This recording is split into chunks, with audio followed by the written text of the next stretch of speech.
Well, so what are we doing today? Are we doing the Zumwalt class? No. So for those of you who are turning up for a video about the Zumwalt class, as in the ships, I'm sorry, that will be another video to talk about the ships and their actual capabilities and probabilities. We are talking about a story in procurement mismanagement for this key ships. We are looking at how not to procure your next generation class of destroyers because, believe it or not, there are many nations currently looking at procuring their next generation destroyers, and I want to give some tips out there from history, some lessons from very recent history of how not to go about this. Courtesy of the US of A. Now, please note, I'd like to preface this by saying, I like America. I quite like Americans. So far, everyone I've ever met has been very polite, very fun to be around, and has usually had the ability to drink of a small fish. They really don't have much alcohol tolerance. But leaving that might be just comparing them to my family and the people I've grown up with. So leaving that to one side, lovely people. However, the procurement process you put your armed forces through, America, in the 1990s and the early 2000s, is a thing that has to be seen to be believed. And pretty much could justify every conspiracy theory and every time someone says, they spent like they're in Congress! And I hear that on YouTube far too often. And the thing is, when you look at this stuff, you'd be right. And the argument comes in because they believed, after the end of the Cold War, that they were not really procuring about security anymore. It was just about national industry. And by national industry, I mean helping out their friends in various companies and boondoggles. It really is. And this is why some quite interesting, quite capable programs get mucked up along the way. Things which would have been really interesting and really useful ships, which by now that peer competition is back on the table, maybe not back on the table if they actually fight a war, but the trouble is, in terms of winning a war, no one doubts who wins. But in terms of winning the peace, that is a more complicated picture, and that is something which you can argue the US Armed Forces, and in fact the whole of NATO and the West, are really far less prepared for.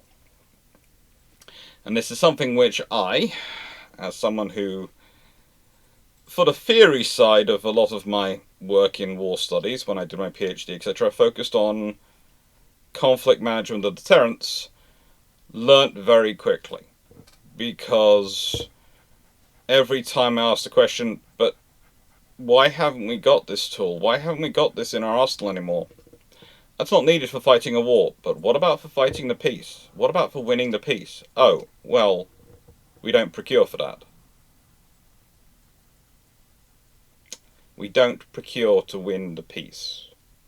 We procure to win wars. Which I would argue is therefore procuring to fail, because the best wars are the ones you never have to fight, because you successfully deter them.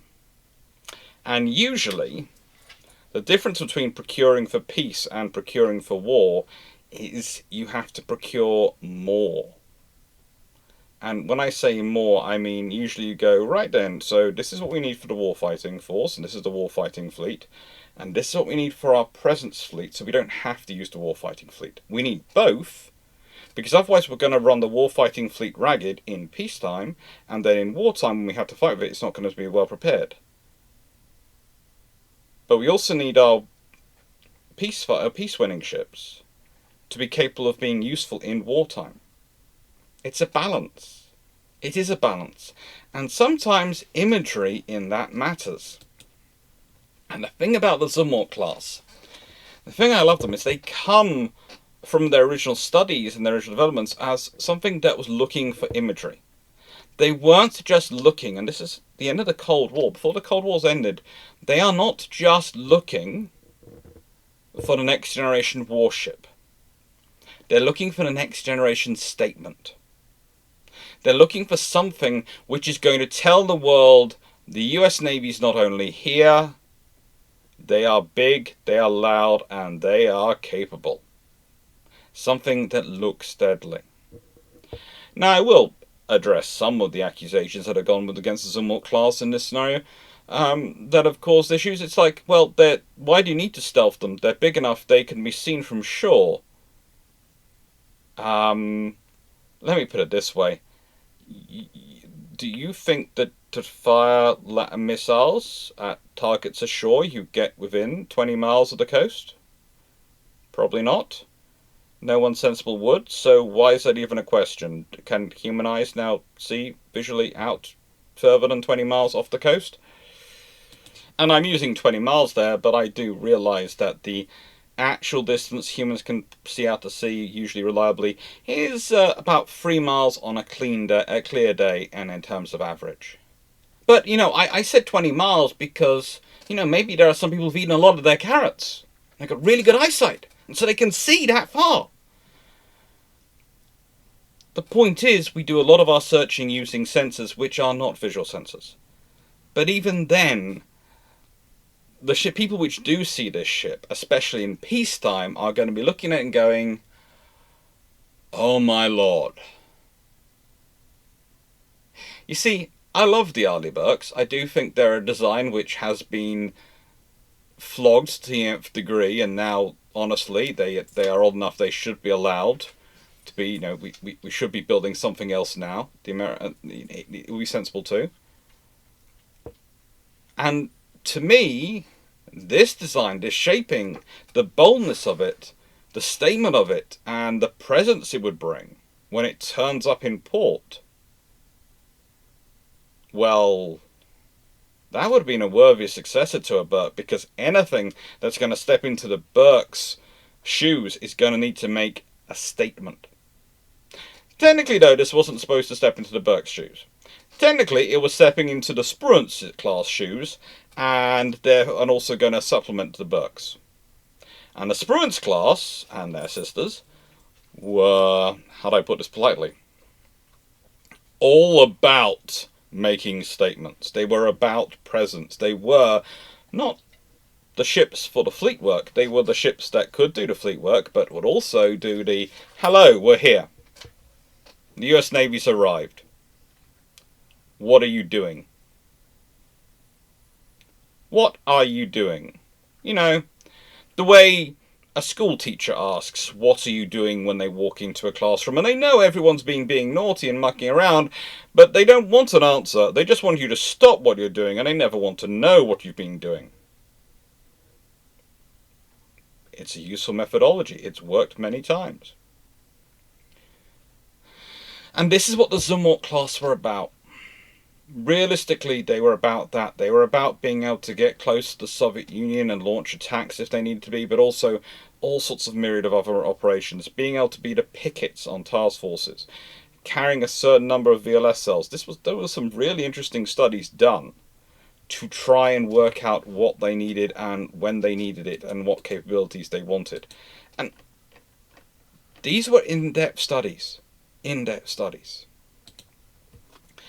Speaking about the studies, the original 2 studies for the program were started by a gentleman whose claim to fame is he and his staff tried to bring back some AK-47s from Grenada. And he managed to persuade Ronald Reagan not to cut his career short over that. But it does mean that he ends up being, how do I put this politely, Deputy Chief of Naval Operations for Surface Warfare, rather than anything more senior. And it was rather an appropriate position for him to be in because, well, he'd served from 46 to 87.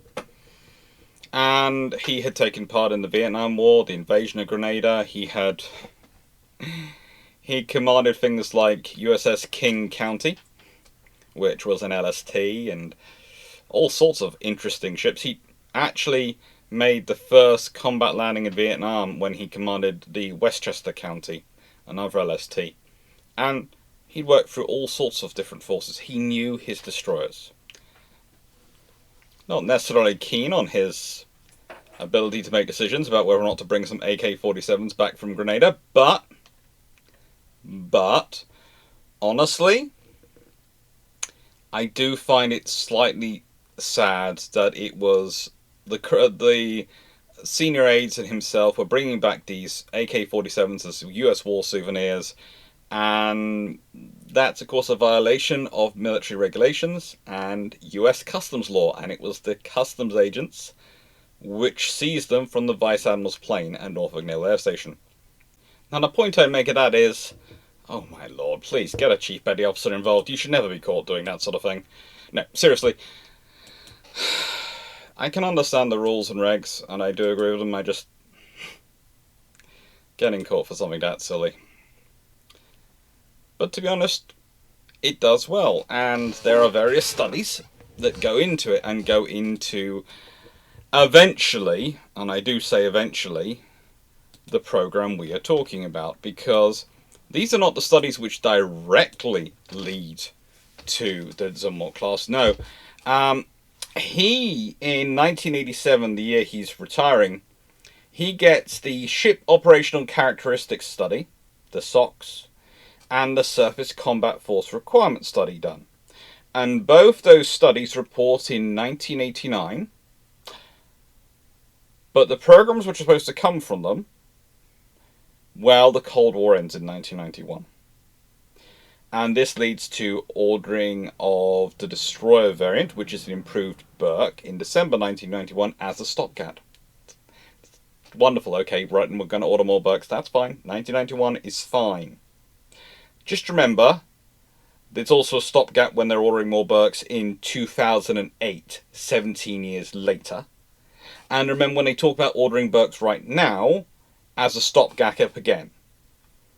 So that's multiple generations of Burkes which have been ordered as stopgaps.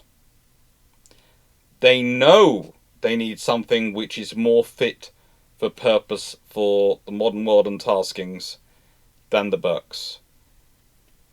But they can never seem to get it through and get it delivered. And the thing is, whilst the Zumwalt shaping, honestly, the tumble home design, etc., is a fairly consistent thing coming along. What is unusual is the emphasis keep changing of the design, because originally you were talking about a general purpose destroyer. Something which could be useful for air defense, for counter land and NDC operations, would have a mixture of capabilities, would be a flexible asset, but also would make a statement, would be a status asset, would be something which you could send to make a statement visually when it turns up in a port to go, hello.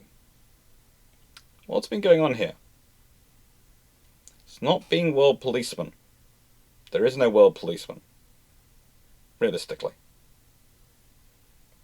It's just the world is a playground with no teacher. No rules other than what the playground collectively agrees. And occasionally, we all know from our experience in playgrounds, some of the bigger, older kids just have to go, no. If the fight is between the bigger kids, there's a real big problem. But every nation on the world stage is a bit like a child. They really are. There are no adults. First rule of conflict management, there are no adults when talking about nation states.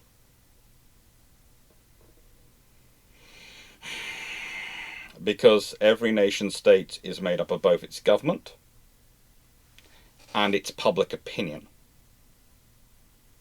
And the government can seek to serve that, or its international relations, or try and mix both, try to lead government opinion as public opinion, or follow public opinion. And this is what makes states childlike.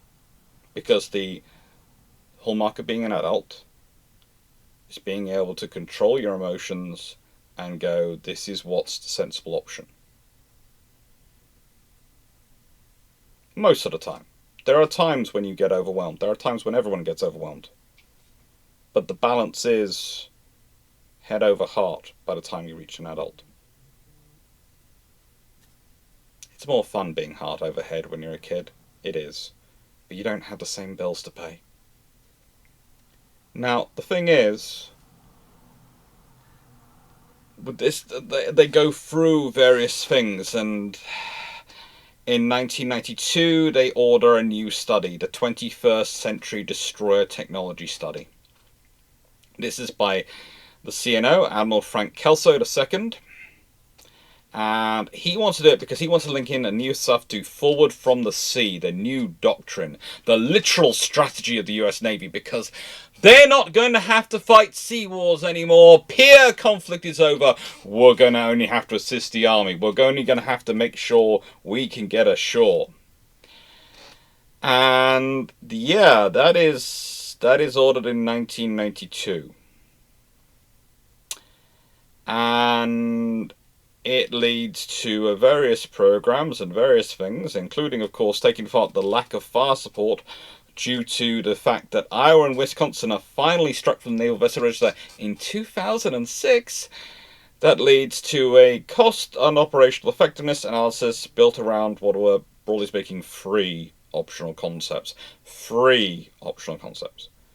And yes, I am abridging quite a few reports, because if I go into every single report, you're going to think I am making them up, because the titles sound so similar.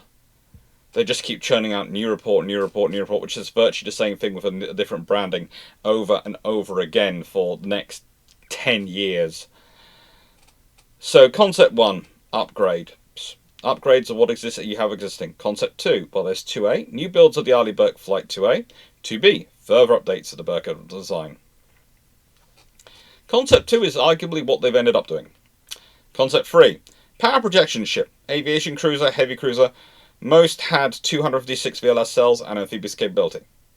Could have been a useful asset. Didn't go there. 3B, littoral combatant, affordable multi-mission ship with 128 VLS.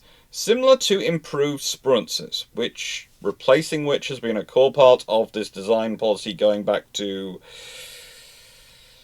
well, his papers. Option 3C, maritime combatant, armed supertanker, agile maritime patrol ship, small ASW combatant, focused mission local area combatant, 8 to 64 VLS. Okay, we're talking arsenal ship.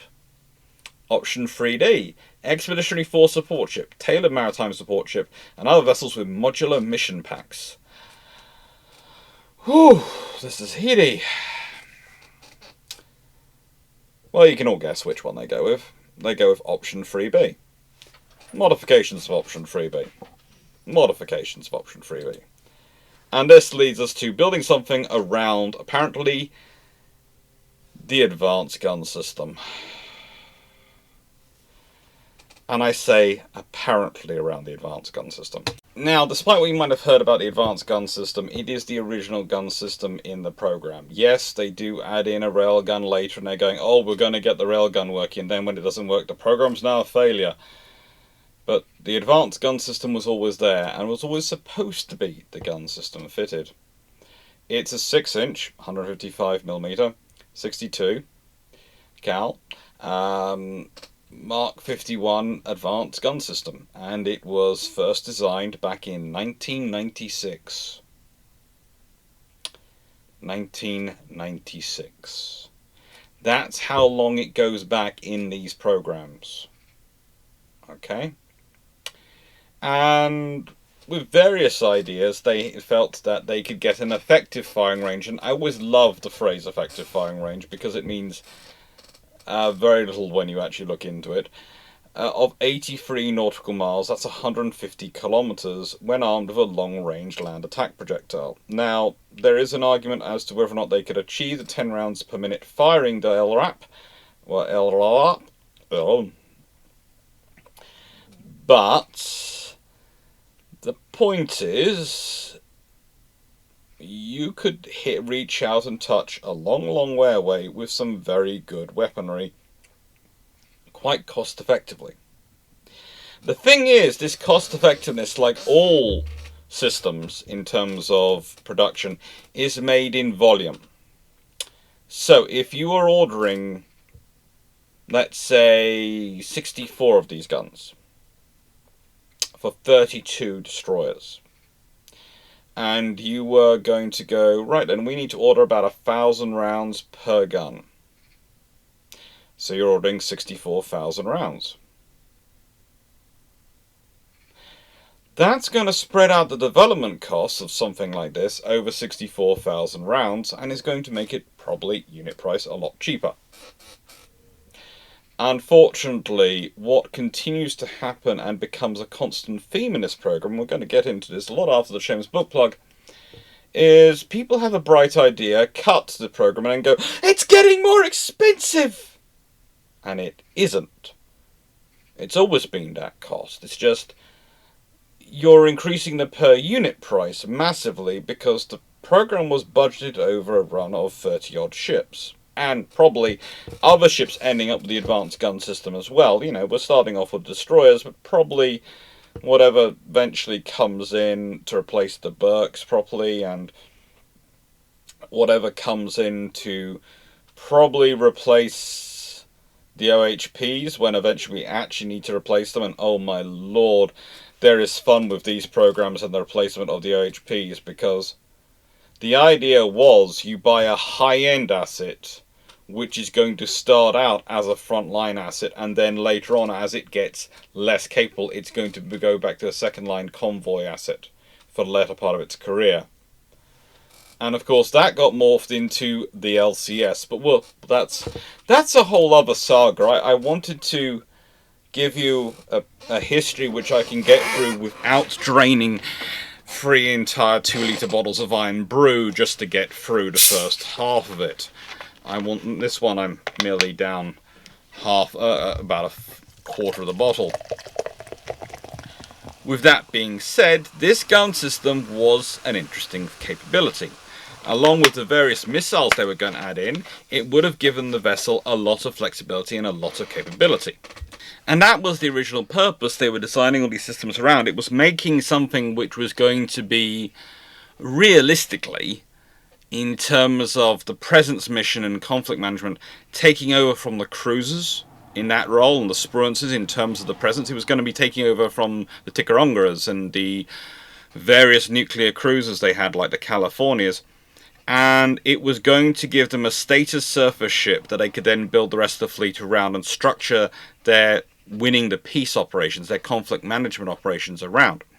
And it needed various weaponry for this case. It needed to be a general purpose asset.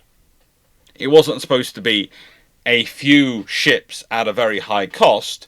It was supposed to be a decent run of ships which spread out the cost of all these technologies which would then be built into subsequent systems and would therefore pay off even more down the road.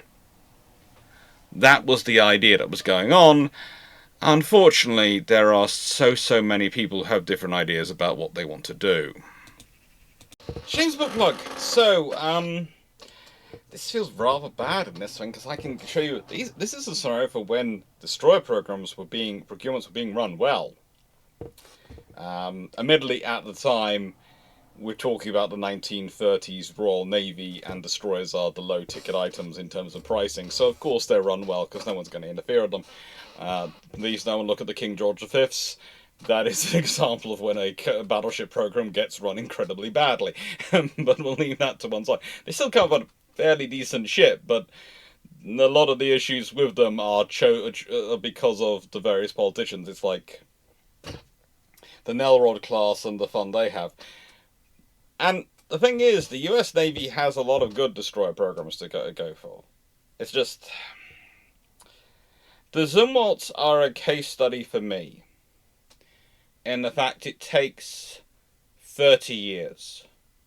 Pretty much we're talking about.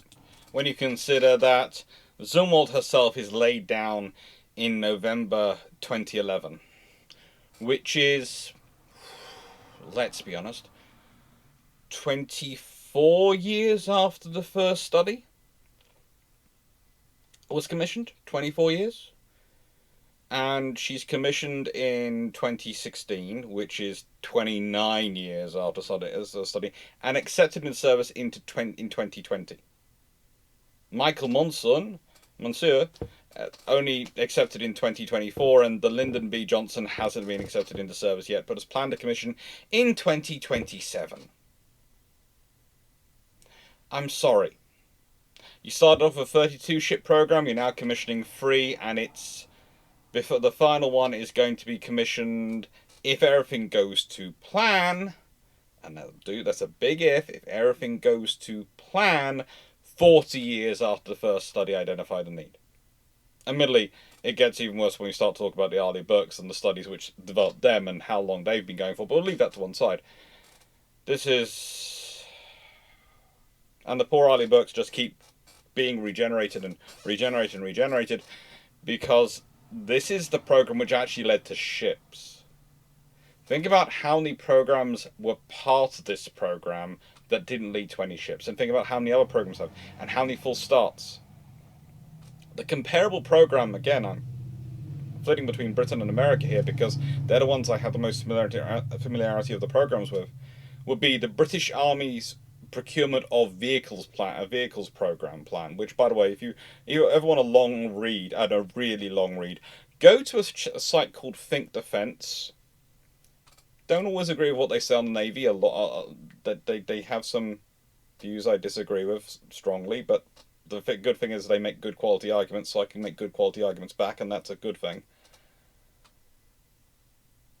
But when it comes to the Army, they have this wonderful history of all the procurement saga to get to the modern vehicle program of the British Army. And oh my lord, is it a saga. If it was just a story, it would be... If it was commissioned as a work of fiction, it would make the Lord of Rings and, well, it would make the Game of Thrones look straightforward. It really would. I mean, seriously, it's just... Talk about Byzantine politics, it's obscene. Anyway, back to the Zumwalt saga. Now, at this point, Congress get involved. The system's already got problems. But before Rumsfeld gets involved, before any of that trouble starts coming up, we have Congress. And really it's Congress which brings it to Rumsfeld's attention. Until this point, he's been focusing on so many different things. But then, in 2005, there is the debate. Because the Defense Acquisition Board had approved a plan for simultaneous construction at Northrop Grumman's Ingalls Yard in Pascagoula, Mississippi, and General Dynamics Bath Iron Works in Bath, Maine. But funding had yet to be authorized by Congress. So between 2005 and 2006, everyone gets to work to make sure everyone wants it. It's not till December 2005 that the House and Senate agree to a trickle of funding. House of Representatives allots the Navy only enough money to begin construction on one destroyer as a technology demonstrator. Remember, this was supposed to be the beginning of the new class of ships. The Navy had decided they were going to build 7 and then show and hopefully get more. They'd originally wanted 32, they'd reduced it to 24, and various things had come in, but they thought they could get it. It's increased to 2 ships by 2007. However, the money is always in the future promised. And by being promised in the future, well, who knows when it's going to actually be delivered. And this tango continues. It really does continue to keep going on and on and on until we get to 2008. And then, well, I would like to say that what Rumsfeld managed to inflict on the US military by being obsessed with the new and the Swedish technology was made infinitely worse by a guy called Robert Gates. In fact, the US has had a run since the end of the Cold War of Secretaries of Defense who, frankly, every time one comes in, you do ask, can they manage to find a new way to make it worse than their predecessor did? And almost every single one has achieved it. It's a skill set, it really is. They always come in with passionate ideas, with passionate dreams, and Gates being former Central Intelligence Agency, all sorts of things, working on the National Security Council. He had all this experience in intelligence and assessment. But the trouble is, he's also very much a hard facts kind of guy. And he's very much trying to reduce the phraseology, the reliance on military intervention as an instrument of American foreign policy. The problem is, there is a whole wide range of military intervention before you get to blowing things up. And the real legacy of Gates is that there is now America realistically has soft power of talking to people or trying to bribe them with treaties and economic things, or blowing them up. They don't really have the gamut in between here, because Gates didn't want to support military interventions. He wanted them all got rid of. He was against them. They're all bad things. They are bad things. Caramba. Again, this is the thing, is I'm not in favour of wars. I don't want people to say this. But the point is, military intervention in terms of diplomacy has often included such things as turning up and hosting a party. The subtle thing of, yeah, we have big ships. They've got a lot of guns and missiles on. Do you want us to host a party on them, or do you want us to actually use them for warfighting? Oh, you want us to host a party. That's good. You do a lot of diplomacy. A lot of soft power diplomacy, disaster relief, etc. with warships. A lot of presence diplomacy. We're just in the area. We're keeping a note on what's going on. We're doing nothing. We are just providing, in terms of conventional deterrence terms, a ceiling. You cause problems above a certain level, we get involved. You know we're here. So don't. You provide the support for diplomats to work. By reducing your forces and overstretching your forces, you can't do the presence. So instead of needing to being present everywhere with these small ships and having the big ships, the big carrier battle groups turn up when they need to, the carrier battle groups are constantly racing around the world, putting out fires. And think about the last 10 years of American foreign policy and what the carrier battle groups have been doing. Think about, for the UK, for the French, there's a reason the Royal Navy currently has a problem with its escort numbers. Why? Because those escorts for the last 10 years have been worked into the frigating ground, because they're rushing everywhere. Why? Because there aren't enough of them in the first place. And that is a problem. That is a real problem. And this is the reality of what you're dealing with. And this is why when you get things like this statement of making certain that we have, I'll just say, a destroyer in the 09 budget is more important than whether that's a DG-1000 or a DG-51. It doesn't matter what destroyer you have, just as long as you have a destroyer. Think about that from a point of view, because I can make a good argument for either of these destroyers and for procuring either one of them. If you want a general purpose air defense platform as part of your carrier battle groups and providing other support as part of your carrier battle groups and all those operations, I can make the case for the DDG-51s. If you want a statement ship that's going presence and is also going to be able to do the destroyer role in the carrier group but can provide other things as well supplementary to that, I can make the case for the DDG-1000s.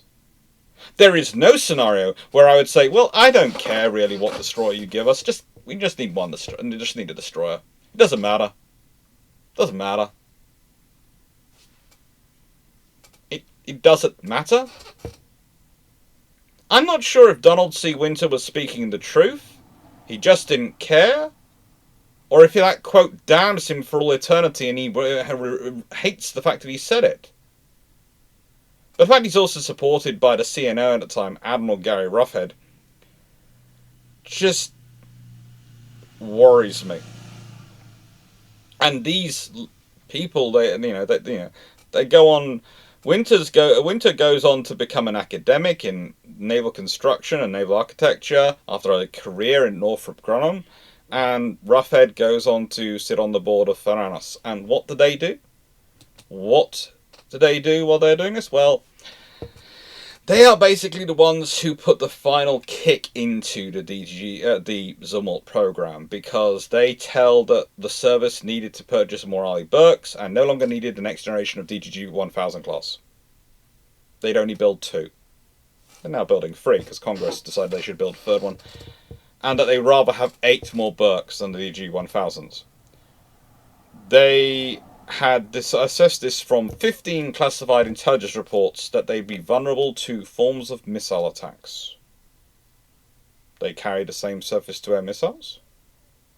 You need to fit them with a close-in weapon system, perhaps? Well, they were supposed to be originally fitted with a 57mm and a 76mm. There's all sorts of guns being considered for putting on them that you could put on them.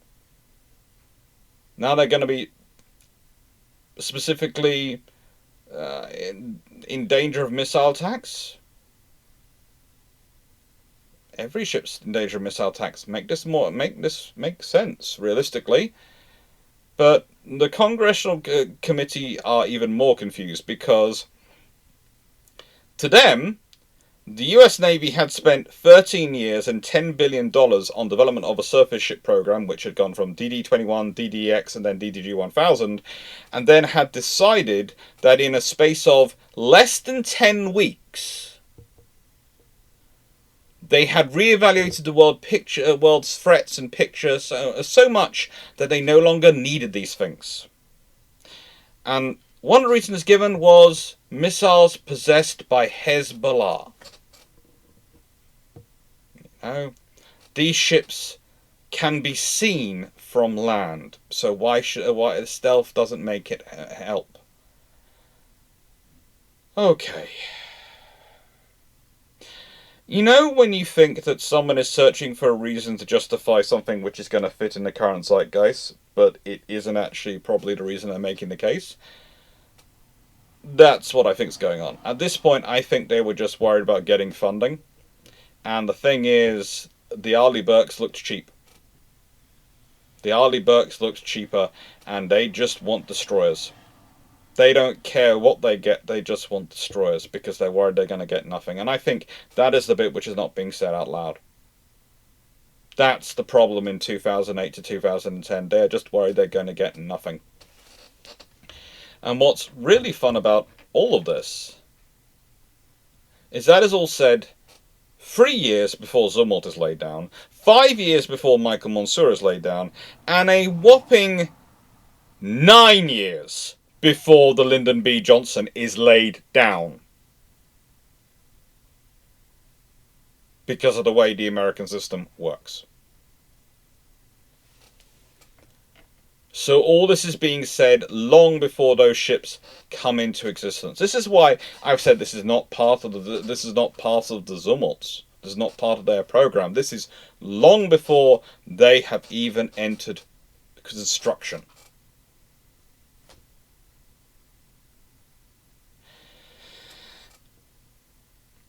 It's April 2009 when Robert Gates announces that the 2010 budget would end the DG-1000 program at a maximum of 3 ships. And that probably has something to do with the January memo of that year by John Young, which stated that the per ship price for the Zumwalt class was now reaching roughly $6 billion.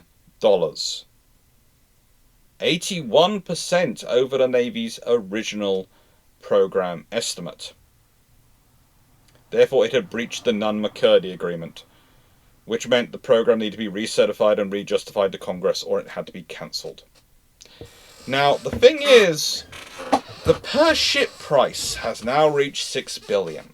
That's a lot of money. But is that based over an increase over the 32 ship program? Probably not. The 24 ship program? I'm going to guess not. I'm going to guess over the 7 ship program. So you've cancelled 4 and you're now spreading the research budget over 3 units rather than 7. And it's only gone up by 81% price per unit? I'd be ecstatic. In the nicest way, Britain has its own saga of the Type 45 destroyers. They're called billion-pound destroyers. They cost nowhere near £1 billion to build. It's £1 billion per unit once you include the research and development cost, which was supposed to be over 12 units, then 9, and finally they get 6. And every time governments turn around and go, we're so surprised at how expensive these ships have gotten. It's terrible. The ships are getting more expensive. This is why we can buy less. It's when you turn around to the British government and you go, well, considering the price of the actual hulls to build them, if you'd built the full 12 of the Type 45s versus 6, it would probably cost you £7.2 billion rather than £6 billion. So for an extra £1.2 billion, you've ended up with 6 extra hulls in the water. At which point, let's be honest, if you've got 7.2 billion divided by 12, that's 600 million per unit. And this is the thing which has kept happening since the Cold War. It was even happening during the Cold War, but it's kept happening both sides of the Atlantic and in lots of Western countries since the Cold War. They cut ships and then they complained that the per unit price is now so much more expensive for this program.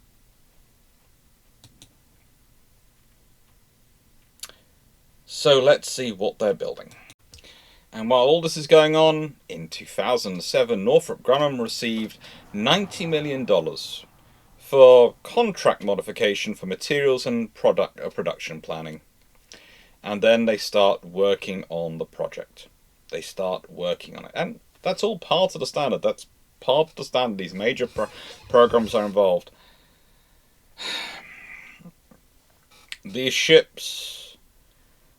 The construction timeline originally was October 2008, DG-1000 starts construction.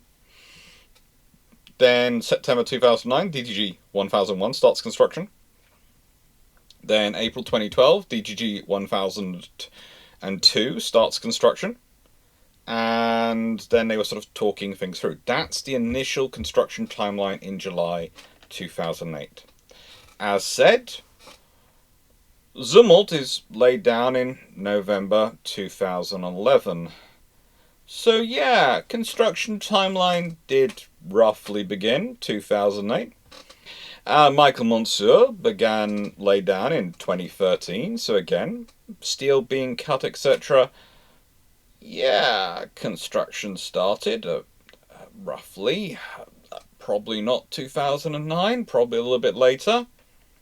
And well, I'm fairly certain that 1002, considering it's not laid down till January 2017, did not start in 2012.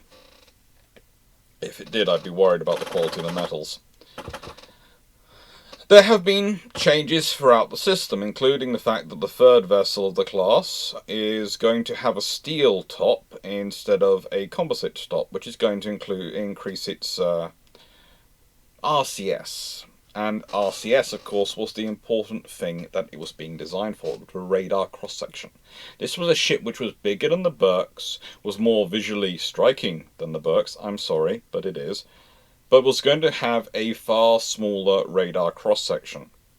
So it was going to be far more difficult to detect at long range. It was going to look like a fishing vessel, just hanging around out there, at long range on radar. And that was its party piece, in so many ways. And whilst, yes, you've got satellite systems, you've got drones, you've got all sorts of reconnaissance systems, anything which can reduce your chance of being detected at long range in any medium is going to help. Because it means you can manage the threats more effectively, the threat of discovery more effectively.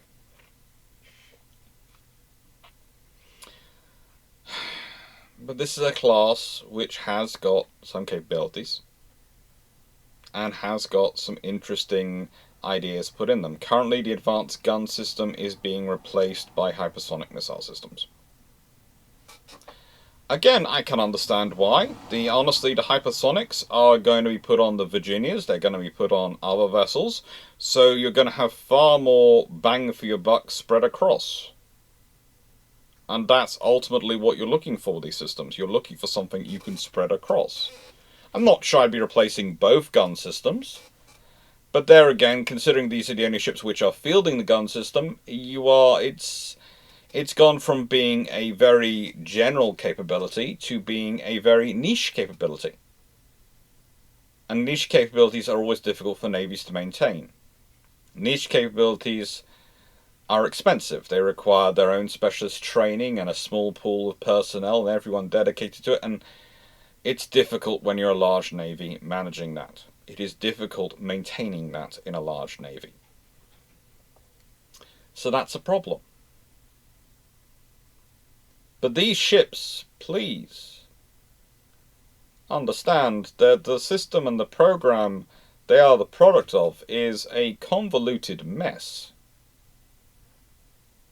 And ultimately it comes down to the fact that you've had people coming in, the first decade, I would say, of their design development, who believed that the world was going to be peaceful, so what they did didn't matter. The next decade of their development, people believed that naval warfare had gone away, so they could afford to get away with whatever they wanted as long as it could just occasionally launch some things at problems, and preferably they didn't want to be involved in launching things at problems, so they thought the best way to stop that was to minimize, because the best way to reduce conflict is to minimize your capacity to create conflict by actually having warfighting tools. That works in a scenario where you're the cause of conflict. When the cause of conflict is usually disputes between people on the playground, and you're the bigger person on the playground, you're basically going, you know what, I'm going to get rid of the water pistol. I'm going to just rush, I'm going to get rid of the visible signs of my prefect nature or whatever, and I'm just going to wander around, and I'm going to keep having to rush around the place. That's what happens. That's what happens. Anyway, Zumwalt class. They would have been the present ships. They would have been... You can imagine them turning up around the world, wandering around. You don't need to deploy a carrier battle group to signal your intent. One of these turns up, and if a carrier battle group turns up, you know you're in trouble and you're about to face the full force of the US Navy. But one of these turning up will be a reminder of, oh good lord, that thing looks like it's from another era compared to all our ships. It's totally advanced. We're totally outclassed. Because ultimately, conflict management and deterrence is as much about perception and psychology of the politicians and the ruling class of the countries involved as it is about the reality of the weapon systems. With that being said, I'd like to come to today's question. And I always finish my videos with a question. And this one is going to be a fun one.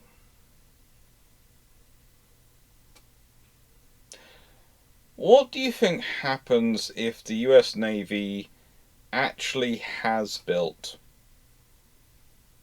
let's say, 24 of these? Let's say they did manage to get the construction going 2008. And they've managed to keep building them simultaneously.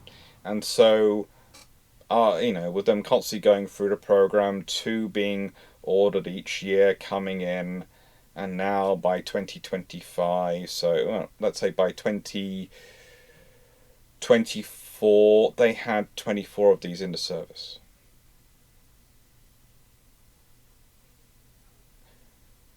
How is the world, do you think, different? How do you think the world has reacted to the US Navy getting 24 of these beasts in service? How do you think it's changed things and people's approach to things? I'd really love to hear your opinion. That being said, thank you very much for watching. If you like the video, please do like, share and subscribe. It really does help the channel grow and really is very nice of you. And, well, when this video comes out, it's going to be, well, 29th of August. So we are looking pretty much at September at that point, which means it's the Battle of Actium is coming up. Oh, that's going to be a fun one. That's going to be a fun Tuesday for the Year of Leadership. Thank you very much for watching. Hope you enjoyed, and take care.